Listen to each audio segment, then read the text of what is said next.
अस्सलाम वालेकुम। मुंहिंजो नालो गुलशर टगड़ा आहे। अॼु मुंहिंजो मौज़ू आहे इल्म सर्फ़ियात। लफ़्ज़नि जे इल्म खे सर्फ़ियात चइबो आहे।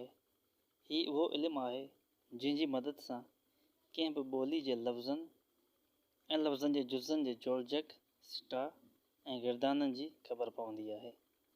लफ़्ज़ उहो उचारियल एको आहे जो अकेले सिर ॿोली में बामाना मुस्तक़िल हैसियत रखे थो।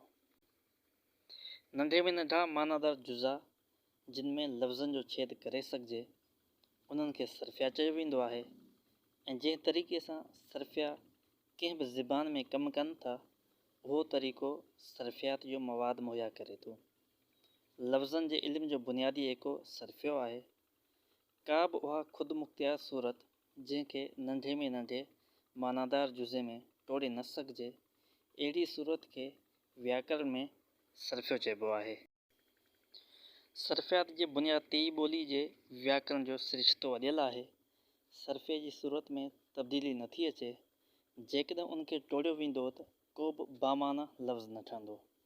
इल्मु सर्फ़ उहो इल्मु आहे जंहिं जी मदद सां कंहिं बि ॿोलीअ जे लफ़्ज़नि ऐं उन्हनि जे जुज़नि जी जोड़जक सिटा ऐं बीहक जी ख़बर पवे थी। हिन इल्म जी मदद सां ॿोलीअ जे व्याकरणी मवाद में जेके ख़ुदि मुख्तियार सूरतूं फ्री फॉर्म्स या परवस सूरतूं बाउंड फॉर्म्स हूंदियूं उन्हनि जे इस्तेमाल जी ख़बर पवंदी।